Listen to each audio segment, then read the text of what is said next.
Today we are going to learn Science 2, lesson number 1, Heredity and Evolution. Before we start the lesson, we should know what the heredity means. Heredity क्या होती है? So, for knowing the heredity, we will just go through the definition that heredity is the transfer of biological characters from one generation to another via genes.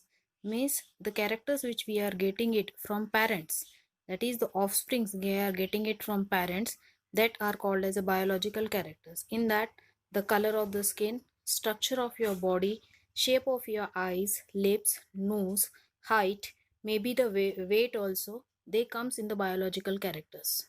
Next one, we have to learn about the evolution. As the heredity affects, then the evolution takes place. Actually, evolution means the gradual change occurring in living organisms over a long duration is called evolution. Means the changes which is taking place in the DNA structures in the cell slowly and afterwards it becomes permanent. That after becoming permanent, it just bring changes in the living organisms. That is called the evolution. As we have evolved from the apes, first we were monkeys, then slowly changes occurring in the living organisms. Means monkeys started standing straight, the fingers become independent, brain developed, they became intelligent, and then we are formed, we are evolved from them only. The next is why the heredity takes place or why the evolution takes place. Because there is a change in the DNA, and because of that only the heredity and evolution takes place.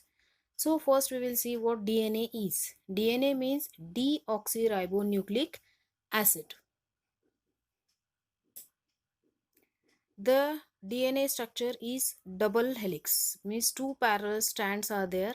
They are coiled with each other and they are forming a loop-like structures.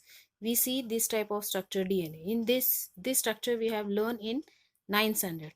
This parallel strand, they are made up of sugar, and the bonds in between them, they are nitrogenous bases actually. They are called as a nucleotide, and there are 4 nucleotides are there. In DNA, we get A, G, C, T, adenine, guanine, cytosine, and thymine. One more is there in nucleus, that is RNA. RNA, it consists of A, G, C, U. Adenine, guanine, cytosine, and instead of thymine, uracil is present in RNA. These two both are present in the nucleus only. And RNA, it is of 3 types: mRNA, tRNA, rRNA. M means messenger, T means transfer, R means ribosomal RNA. In this, mRNA is temporary and these two are the permanent one. This formation takes place from the DNA. mRNA forms, and mRNA helps in formation of proteins that we will see next. Here the pairing you will see. In DNA, A pairs with T, G pairs with C. A, adenine and thymine, guanine and cytosine are paired with here in DNA.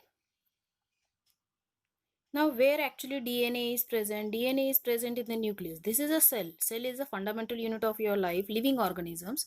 In this, the cell, the nucleus is there. In the nucleus, the DNA is there, and mRNA is formed from the DNA. That both are in nucleus. Outside the nucleus, in cytoplasm, you will find the transfer RNA and the ribosomal RNA over there. Now, the process of conversion of DNA to RNA. Here in short, when the mRNA forms from DNA, that process is called as a transcription. And when from the mRNA proteins are formed, that is called as a translation. This whole process is called, as a central dogma. These two and one more translocation, it is called as a central dogma. This is the first process, that is the transcription here. Transcriptions take place in nucleus. This is the nucleus. In that the DNA structure is there, which is unwinded. This is two loop-like structure, but here it is unwinded. They becomes parallel. And in this you will find that the mRNA started forming here. Okay. Genetic information in this is used for DNA to become RNA, and then RNA for protein synthesis. mRNA produced is according to the sequence of nucleotides on DNA. As per the sequence on this, the RNA is produced. During this process, only one of the strand is used. Two strands out of this, only one is used over there. The sequence of the nucleotides present in the DNA strands get copied in mRNA. Hence, there is always complementary sequence produced on the new mRNA molecule. Here, in this you will find the difference. In DNA, thiamine is there, and in formation of mRNA, uracil is there.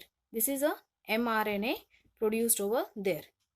After the formation, this mRNA comes out of the nucleus. In this figure, you will see here that mRNA, which is produced in the nucleus, it is coming out in the cytoplasm of the cell, and then it is just forming a strand. Straight strand is there.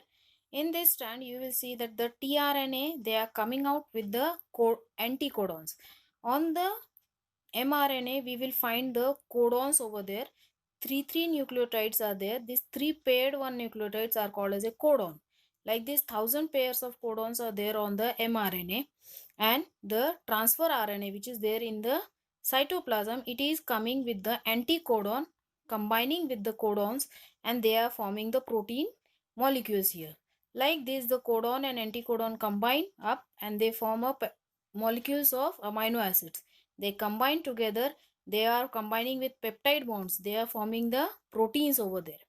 Now, this process of bringing anticodon to the codon, that is called as a translation.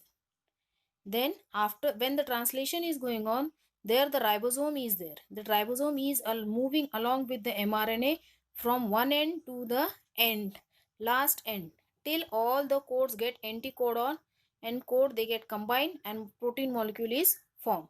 For that purpose, the ribosomes helps, and that process is called as a translocation. Next one is mutation. Mutation means sudden changes occurring in the genetic material is called as a mutation over there. Due to the transmission of the parental genes to the offsprings, there is a remarkable similarity. But if any change takes place, then it is called as a mutation. Mutation in any nucleotide can take place, and the characters of the offsprings change. That's why you can see that the difference is there in the parents and the offsprings. Mutation can be of two types, minor and major. Minor mutation, it can bring small changes, considerable changes over there.